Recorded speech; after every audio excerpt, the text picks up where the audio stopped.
Assalamualaikum warahmatullahi wabarakatuh. Salam sejahtera untuk kita semua. Semoga Anda semua dalam keadaan sehat walafiat. Hari ini saya akan melanjutkan pembahasan tentang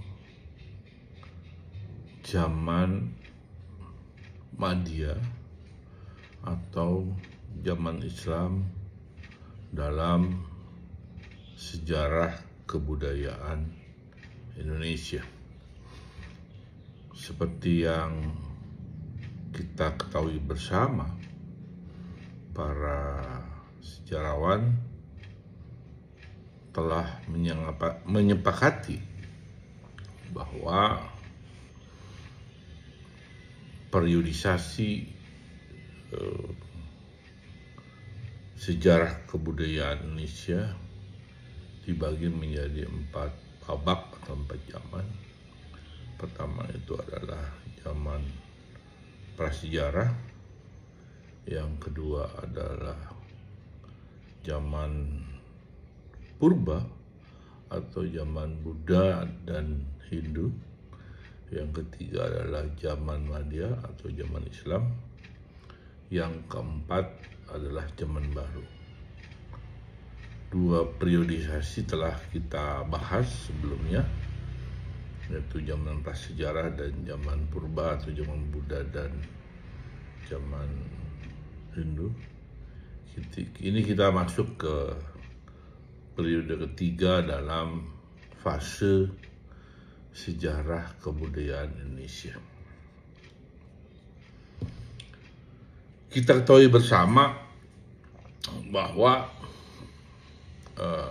Indonesia adalah negara Pancasila dengan mayoritas pemeluknya beragama Islam, sekitar 87 atau 88%. Ya. Nah, ini bagaimana sebenarnya sejarahnya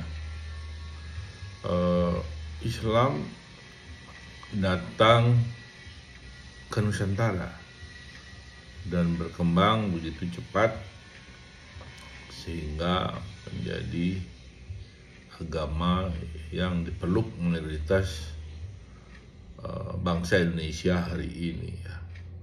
Kalau kita lihat kan perbuatan ini memang tidak pernah usai ya.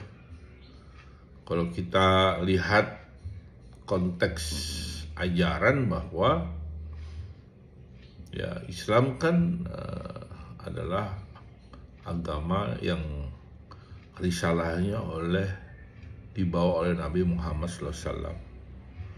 Beliau adalah suku Quraisy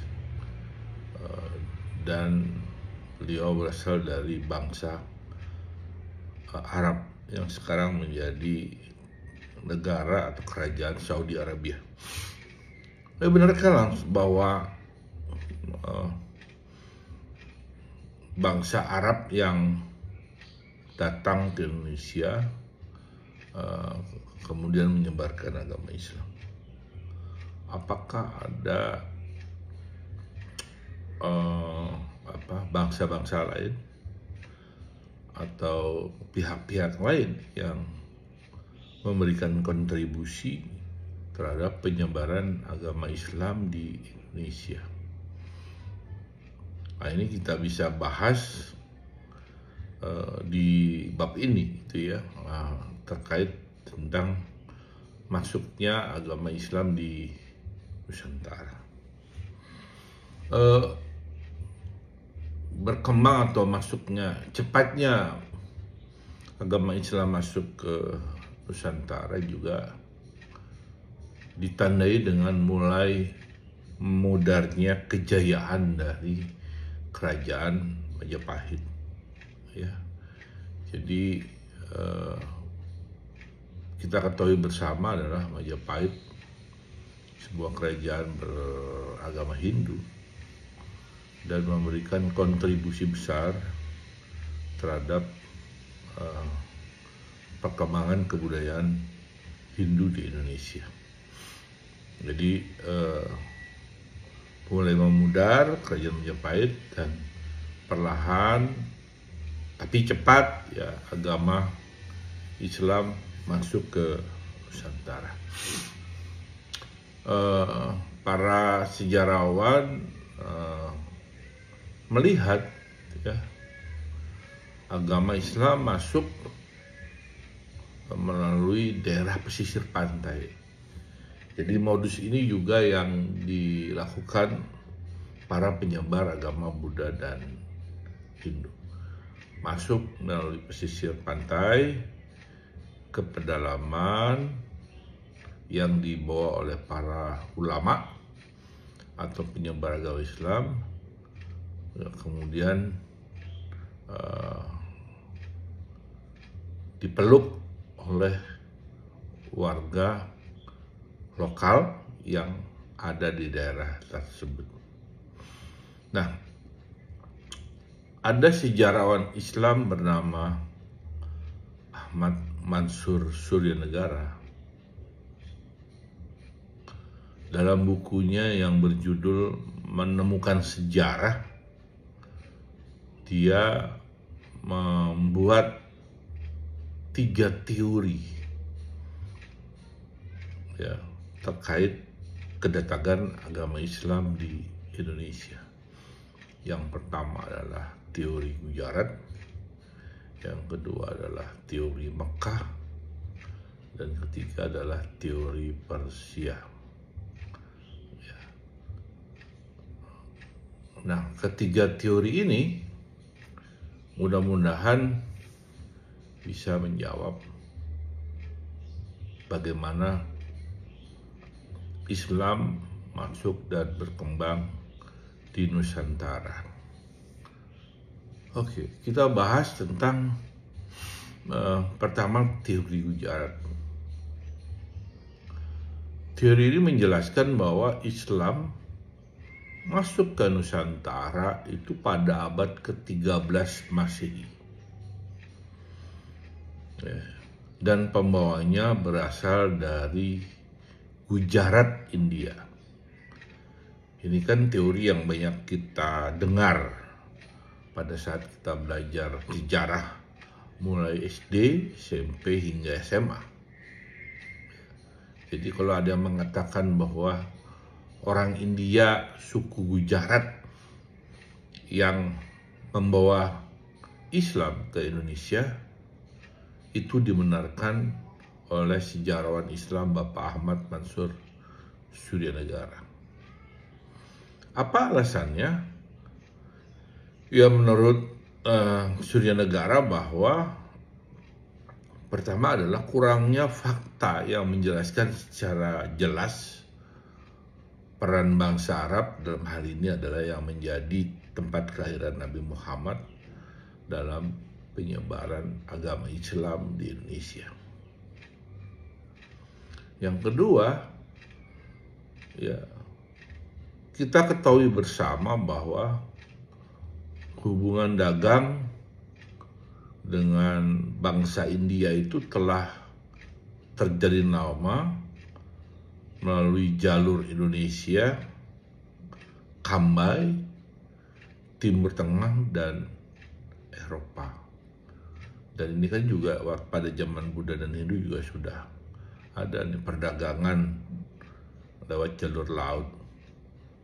Yang ketiga adalah adanya batu nisan dari Sultan Samudra Pasai ini di Aceh, ya, yaitu Malik Al-Saleh tahun 1297 abad ke-13. Tulisannya itu khas Gujarat, tapi bukan khas Gujarat, itu khas India, itu bukan khas Arab. Dan teori Gujarat ini juga didukung oleh sejarawan-sejarawan Belanda seperti Snokhugrons, Sutem, Vleke, ya, yang dimana para ahli mendukung teori ini lebih memusatkan perhatiannya pada saat timbulnya kekuasaan politik Islam, yaitu lahirnya kerajaan Samudra Pasai ya, di Aceh, yang merupakan kerajaan pertama agama Islam, dan ini juga diperkuat dengan temuan dari Marco Polo ya, seorang pengembara gitu ya dari Itali. Dia pernah singgah di daerah Perlak, Aceh tahun 1292, bahwa pada saat dia singgah dia sudah menemukan kampung Islam ya, di mana di situ ada orang Indonesia, orang Aceh, dan yang orang-orang India dari Gujarat menyebarkan agama Islam. Itu dasar dari teori Gujarat. Yang kedua adalah teori Makkah. Jadi teori ini membantah kira-kira ya tentang teori Gujarat. Bukan abad ke-13 Islam masuk, tapi lebih tua ya, yaitu abad ke-7. Dan yang membawa risalah ini adalah orang-orang dari Mesir ya. Apa argumentasinya? Yang pertama, pada abad ke-7, tepatnya tahun 674, di pantai barat Sumatera sudah ada perkampungan Arab ya. Ya. Dan ini juga sesuai dengan informasi yang mengatakan bahwa pedagang Arab ini sudah mendirikan perkampungan di Kanton sejak abad keempat. Jadi ini klop informasinya, yang informasi didapat dari kabar dari Cina. Yang kedua, kerajaan Samudra Pasai menganut mazhab Syafi'i. Kita ketahui Islam ya, di Indonesia misalnya kan ada 4 mazhab, Maliki, Hanafi, Syafi'i, itu lagi siapa gitu ya, saya lupa. Ya, ada 4 mazhab ya dalam agama Islam. Nah, ini Samudra Pasai menganut salah satu mazhab Syafi'i, di mana mazhab Syafi'i ini dibawa atau pengaruh terbesarnya dari Mesir dan Mekah. Sedangkan ya orang Islam dari Gujarat, India itu mazhabnya Hanafi. Ya. Yang ketiga, raja-raja Samudra Pasai menggunakan gelar Amalik, yang khas banget, itu gelar yang ada dari Mesir. Siapa yang mendukung teori Mekah ini? Ya, antara lain adalah Hamka, Van Loor, Arnold, ya, yang mengatakan bahwa kalau abad ke-13 itu sudah berdiri kekuasaan Islam, sementara Islamnya sendiri masuk jauh sebelum abad ke-13, yaitu abad ke-7, di mana yang memberikan kontribusi adalah bangsa Arab sendiri ya, yang tadi bilang dari Mesir.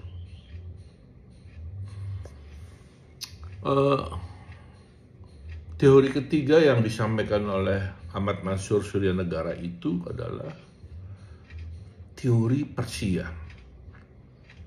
Ya, dia tidak mengatakan Islam masuk ke Indonesia abad ke-7, tapi ke abad 13, dan yang membawa itu orang-orang Iran.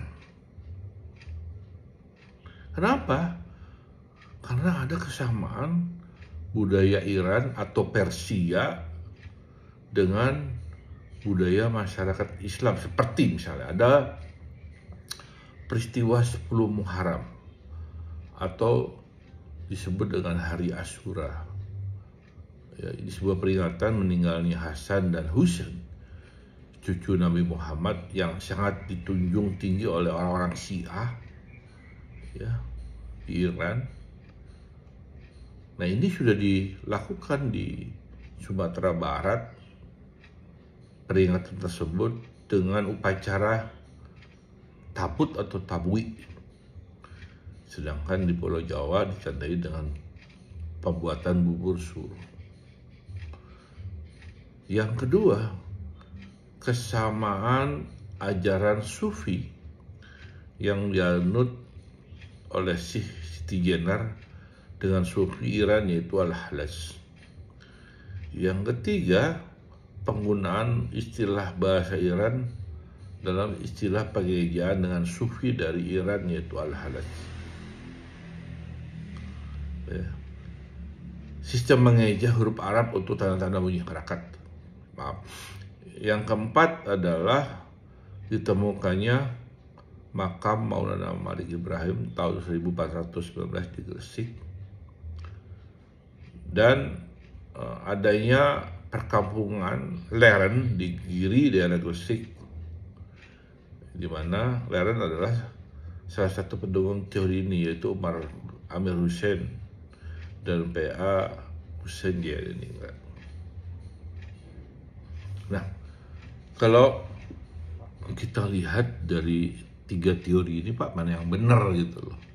Siapa sih sebenarnya yang membawa agama Islam masuk ke Indonesia? Itu kan pertanyaan besarnya ya. Jadi kalau kita telah ketiga teori tersebut, ada benarnya, ada lemahnya. Jadi kita bisa membuat konklusi seperti ini. Islam masuk ke Indonesia dengan jalan damai pada abad ke-7 dan mengalami perkembangan pada abad ke-13 sebagai pemegang peranan yang menyebarkan agama Islam adalah bangsa Arab, bangsa Persia, dan bangsa Gujarat India. Ya, jadi tiga ini kita rangkum aja menjadi sebuah konklusi seperti itu.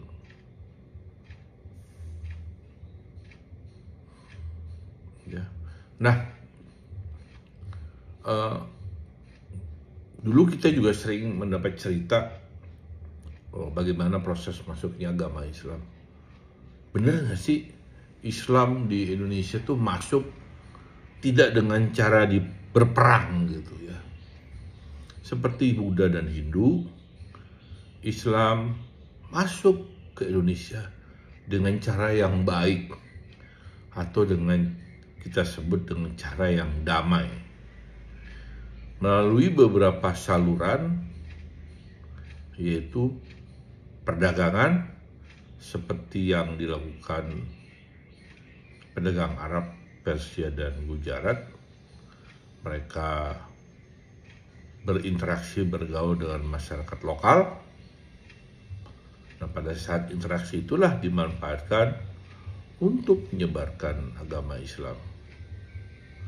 Dan ya, karena interaksi yang sangat intens itu, ya, para pedagang ada yang menetap, menikah, ya, kemudian berkembang, ya, seperti para pedagang Gujarat yang pada akhirnya membuat perkampungan yang disebut dengan perkampungan Pekojan. Nah, ya, pernikahan ini dengan wanita Indonesia Nusantara membuat Islam begitu cepat berkembang dan melahirkan banyak tokoh-tokoh agama yang disebut dengan ulama atau mubalik yang menyebarkan Islam melalui pendidikan, ya, dengan mendirikan pondok-pondok pesantren.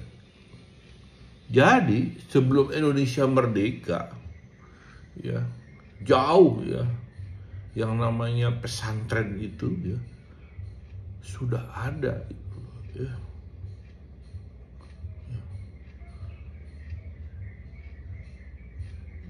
Nah, pesantren inilah yang kemudian menjadi tempat para pemuda dari berbagai daerah dan kalangan masyarakat untuk menimba ilmu agama dari berbagai daerah sampai sekarang, ya.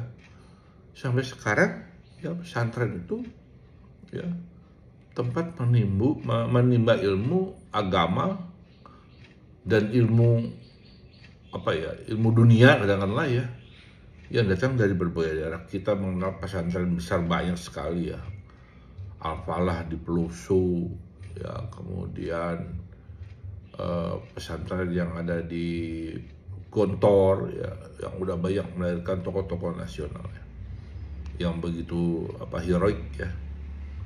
Nah itu kan datangnya dari berbagai daerah, jadi mereka datang ya, dari lulus, kalau cerita teman-teman saya lulusan pesantren itu ya, mulai SD gitu kan, sama orang tuanya sudah dimasukkan pesantren, belajar agama di situ, belajar ilmu dunia di situ ya. SD pesantren, SMP pesantren, SMA pesantren, kuliah baru ke perguruan tinggi keluar dari pesantren, sehingga dari SD, SMP, SMA mereka cukup bekal agamanya ya. Nah, lulusan-lulusan pesantren inilah kemudian yang sebagian juga menjadi juru dakwah, menjadi guru-guru agama, menyebarkan agama Islam di daerahnya masing-masing. Ya, jadi cepat banget gitu loh. Ya, lulusan pesantren kan rata-rata dulu ya menjadi pendakwah ya. Itu satu, sehingga mereka lulus langsung ke daerahnya bikin pesantren atau bikin pengajian, dan agama Islam itu cepat berkembang. Yang kedua, Islam juga disebarkan melalui kesenian, melalui pertunjukan seni, gamelan, ataupun wayang kulit. Dengan demikian Islam semakin berkembang dan mudah diterima ke Indonesia. Kalau kita bicara wayang, itu kan bagian dari kebudayaan Hindu, ya.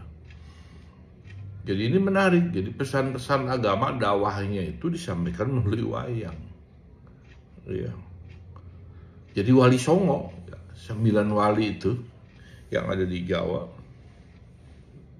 ya, itu menyebarkan lewat kebudayaan, sehingga cepat banget perkembangan agama Islam di Jawa. Habis kan, Jawa kan semuanya Islam, dari barat, tengah, timur, ya. Disisain di Bali, ya, Lombok aja terus ya, Islam, ya. Nah, peran dari Wali Songo ini yang menjadi legend, ya, membuat Islam terutama di Jawa cepat, ya, ya, dimana kalau kita lihat ya, di periode 1 dilakukan oleh Maulana Malik Ibrahim, ya. Kemudian lanjut Sunan Ampel, Sunan Kudus, Sunan Gunung Jati, kemudian Sunan Giri, Sunan Kalijaga, ya, Sunan Derajat, kemudian Syarif Hidayatullah, dan seterusnya, Sunan Muria, ya. Ya. Sunan Gunung Jati, ya. Saya ulangi ya, Maulana Malik Ibrahim, ya, yang menyebarkan agama Islam di Jawa Timur, dikenal juga dengan nama Syekh Maghribi. Yang kedua adalah Sunan Ampel, yang nama aslinya adalah Raden Rahmat, yang menyebarkan Islam di daerah Ampel, Surabaya. Yang ketiga adalah Sunan Bonang, yang merupakan putra Sunan Ampel, yang memiliki nama Maulana Makdum Ibrahim, yang menyebarkan agama Islam di Tuban. Kemudian keempat adalah Sunan Derajat, yang juga merupakan putra Sunan Ampel. Nama aslinya adalah Syarifuddin, menyebarkan agama Islam di Gresik. Kemudian Sunan Giri, yang nama aslinya adalah Raden Paku, yang menyebarkan agama Islam di Gresik. Ada Sunan Kudus, yang nama aslinya adalah Syekh Jafar Shodiq, yang menyebarkan agama Islam di Kudus. Kemudian Sunan Kalijogo atau Sunan Kalijaga, yang nama aslinya adalah Raden Mas Syahid atau Raden Setia, menyebarkan agama Islam di Demak. Kemudian Sunan Muria, merupakan putra Sunan Kalijaga, dengan nama asli Raden Umar Said, menyebarkan agama Islam di daerah Gunung Muria. Dan terakhir Sunan Gunung Jati, dengan nama Syarif Hidayatullah, menyebarkan agama Islam di Jawa Barat, Cirebon. Kan kalau kita lihat 9 itu sudah Jawa Barat, Jawa Tengah, Jawa Timur sudah dikuasai gitu loh, penyebaran agama Islam oleh para wali. Sehingga tidak heran kalau ya habis semua wilayah Jawa menjadi wilayah yang menganut agama Islam. Nah, ini sesi untuk bagaimana Islam masuk di Indonesia. Sesi ini saya akhiri. Terima kasih atas atensi dan perhatian kalian semua. Ketemu lagi nanti di sesi yang selanjutnya. Wabillahi taufiq wa hidayah. Wassalamualaikum warahmatullahi wabarakatuh. Salam sejahtera untuk kita semua.